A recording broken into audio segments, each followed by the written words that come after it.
In 2011, NASA's Swift satellite caught an X-ray outburst from a small galaxy 3.8 billion light-years away.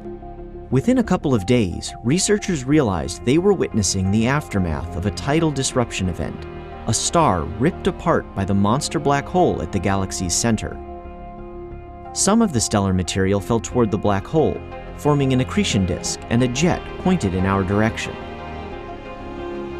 Tidal disruption events offer us this rare view at the most common kind of supermassive black hole in the universe, these so-called dormant supermassive black holes.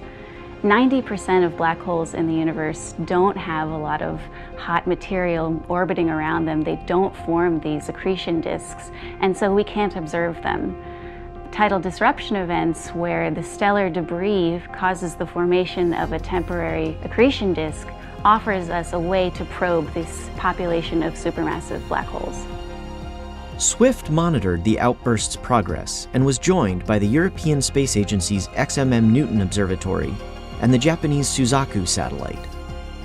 Recently, astronomers introduced a new analysis technique that for the first time allows them to peer deep into the gravitational well of a normally quiescent black hole. Called X-ray reverberation mapping, the method charts the region close to the black hole using light echoes from X-ray flashes, similar to the way sonar uses sound to map the ocean floor. X-ray reverberation mapping has been very successful at probing the accretion flow in well-established accretion disk structures, but had never been used to look at tidal disruption events. My collaborator at the University of Maryland and I were having lunch one day, and she says, "Has anyone ever looked at tidal disruption events with X-ray reverberation mapping?" That night, I stayed late at the office and just tried it out on this data from Swift J1644, and much to my surprise, the result was amazing, and I could see that we were looking at the structure of the inner accretion flow around a normally dormant black hole for the first time. It's not like a normal accretion flow in an active galaxy that's a flat disk. This is something that is extremely puffy, very turbulent, and we are measuring flashes of X-ray emission deep within this newly formed accretion disk.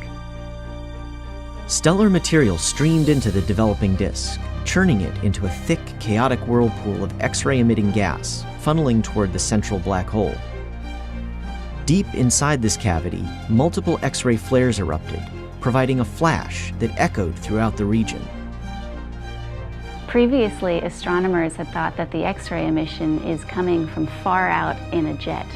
But what we're finding with these observations is that the X-ray emission is coming from flares very close to the supermassive black hole. And we can use these observations to probe properties of the black hole itself. For instance, we found that the mass of the black hole is something on the order of 1 million times the mass of the Sun.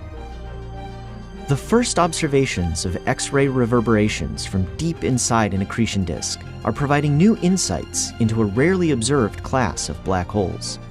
They're also laying the groundwork for a better understanding of tidal disruption events and the black holes they illuminate.